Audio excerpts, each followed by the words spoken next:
Ketua PSSI Edi Rahmayadi mundur dari jabatannya. Hal ini disampaikan saat pembukaan Kongres PSSI yang berlangsung di Bali pada Minggu pagi. Dan berikut adalah rekam jejak dari Edi Rahmayadi selama di PSSI. Demi PSSI berjalan dan maju, makanya saya nyatakan hari ini saya mundur dari Ketua Umum PSSI. Belum habis masa jabatan, Edi Rahmayadi memilih fokus dalam jabatan barunya sebagai Gubernur Sumatera Utara. Ia meninggalkan jabatan sebagai Ketua Umum PSSI yang masa jabatannya habis tahun depan. Edi akui memimpin PSSI menjadi tantangan paling sulit yang pernah dijalaninya.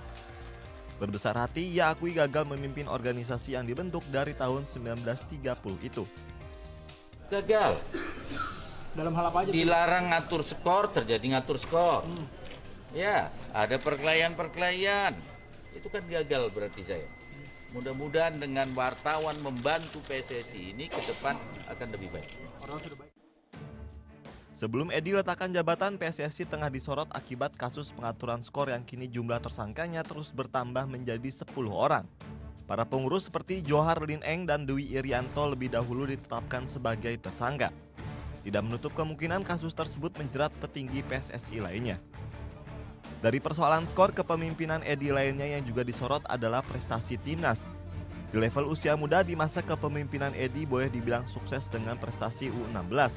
Torehan 3 gelar juara jadi bukti. Di bawah asuhan Fahri Husaini, Garuda Nusantara berhasil memboyong gelar Piala AFF, turnamen tiengpong plastik, dan Genesis. Namun kisah yang sama tidak menular pada timnas senior. Setelah berhasil tembus sebagai finalis Piala AFF 2016, timnas justru tampil buruk 2 tahun setelahnya.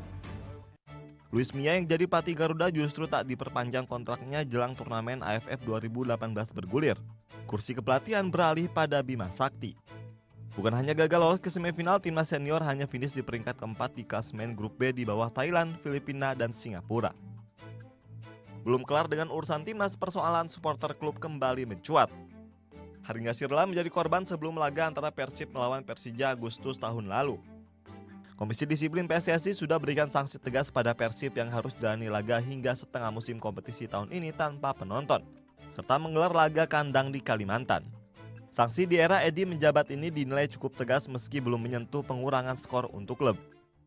Tahun 2018, Edi memilih berkonsentrasi pada kampanye pemilihan Gubernur Sumatera Utara dan ajukan cuti mulai pertengahan Februari hingga akhir Juni.